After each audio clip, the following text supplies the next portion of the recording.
Bonjour à toutes et à tous et bienvenue sur votre chaîne d'information régionale en ce vendredi 4 janvier. Un tour complet de l'actualité du jour en 8 minutes. Vos prévisions météo complètes. Juste pour avoir une idée, aujourd'hui un temps sec et partiellement ensoleillé. Encore quand même pas mal de nuages, mais aussi de belles éclaircies, le tout sans précipitation. Les températures, elles poursuivent leur baisse. 5 degrés à Dunkerque, 4 à Calais, à Boulogne ainsi qu'à Lille, 3 degrés cet après-midi à Saint-Omer. Dans cette édition, tout d'abord l'actualité, c'est à Calais. Les Gilets jaunes qui veulent poursuivre la mobilisation et cherchent surtout désormais à se structurer. Demain, une manifestation pacifique est organisée dans le centre-ville de Calais, au départ du Chanel et vers les 4 boulevards. La manifestation a été déclarée en sous-préfecture afin de rassembler le plus grand nombre et surtout de rassurer, car certains gilets jaunes d'origine s'étaient éloignés du mouvement ces dernières semaines à cause de certains casseurs étrangers au mouvement. Hier soir, une réunion d'information avait lieu chez un particulier, un gilet jaune calaisien, pour discuter des prochaines actions et répéter le maître mot de la mobilisation, pacifique. Explication au micro de Louis Caillé. C'est difficile justement parce que comme on n'a plus le droit d'avoir de cabane à Calais, hein, peut-être dû à la pression migratoire, on essaie de se regrouper au petit bonheur la chance, par-ci par-là, par les moyens d'internet, et puis mais le problème c'est que dès qu'on se réunit, bon, il y a des forces de l'ordre qui sont là pour nous empêcher de nous réunir. Hein, c'est comme samedi dernier, nous étions réunis sur un parking du côté de Bois-Plage. On a tous eu un contrôle d'identité alors qu'on gênait personne. Hein, donc voilà, c'est compliqué pour nous. C'est compliqué pour nous, mais c'est pas ça qui calmera la situation. C'est pas ça qui calmera la situation. C'est au contraire, on aimerait bien aussi que, si possible, que la ville de Calais nous prête une salle une fois par semaine pour qu'on puisse se réunir et puis discuter tranquillement. Dans ce journal également, une nouvelle émission de radio dans la région diffusée depuis plusieurs années déjà en France, mais seulement depuis septembre dernier sur les ondes de RCF Nord. Le téléphone du dimanche est diffusé chaque dimanche midi pendant une heure de 12 à 13 heures. Le concept est simple. Les familles et les proches de détenus enregistrent un message qui est ensuite diffusé à l'antenne. Depuis septembre, les détenus des prisons de Sequedin, Annelin, Douai et Vendin-le-Vieil ont donc un contact d'une nouvelle forme avec leurs proches, femmes, enfants, familles ou amis. Évidemment, l'émission est soumise à des règles strictes, mais pour participer, il suffit de contacter le standard de RCF.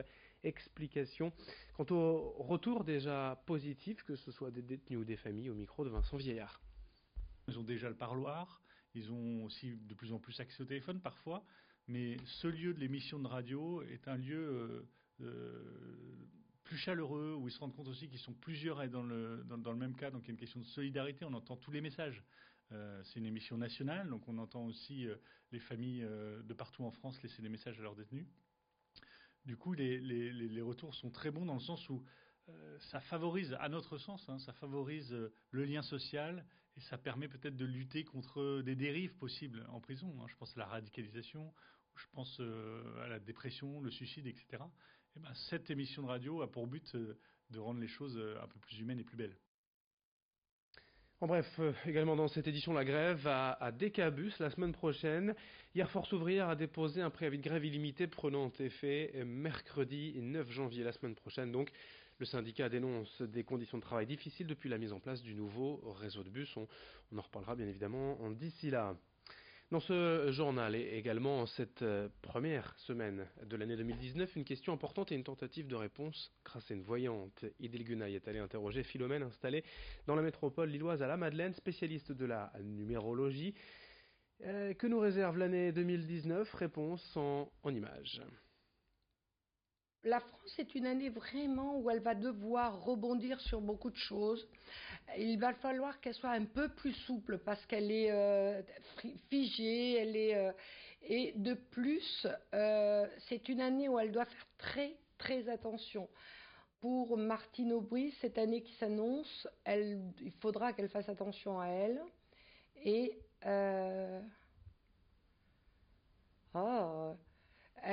elle a eu une année très difficile qui vient de se terminer, mais là, elle en démarre une autre où il faudra qu'elle réfléchisse avant de faire des choses.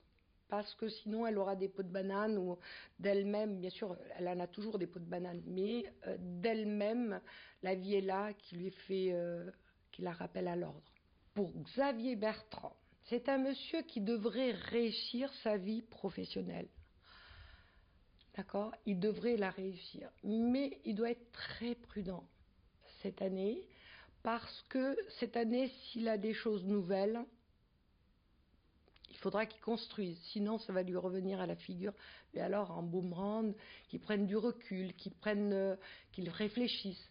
Hein. C'est un monsieur qui va devoir jongler avec les uns les autres, mais qui, là pour le coup, lui, sur le plan public, sur le plan personnel, sur la profession, ça renvoie à la réussite et tout ce qu'on voudra, mais ça renvoie aussi à la chute. Donc il doit être très très prudent cette année. Pour Emmanuel Macron, c'est un monsieur qui raisonne, mais là il devrait réellement raisonner et il devrait s'imposer. Pas aussi têtu comme cela, comme il est en ce moment, mais il devrait s'imposer parce que c'est un monsieur donc, qui va avoir 42 ans et curieusement, il y a beaucoup de changements pour lui en fin d'année, pas avant. Là, il est en train de renaître durement. Hein, il est en train de renaître. Il est possible qu'il rebondisse, mais de quelle manière, je ne veux pas le savoir parce qu'il y a des tractations. On sait que lui n'est qu'un pantin. D'accord. C'est un pantin de la finance. Il va s'en sortir. Mais de quelle manière, je ne sais pas. D'accord. Mais il devrait s'en sortir, quoi. S'il fait attention, s'il est vigilant, il devrait s'en sortir. D'accord ? Par contre, vers la fin 2019, vers cette fin-là, je lui suggère d'être franchement prudent, parce que la roue tourne, parce qu'il y a beaucoup de choses qui sont là. D'accord ?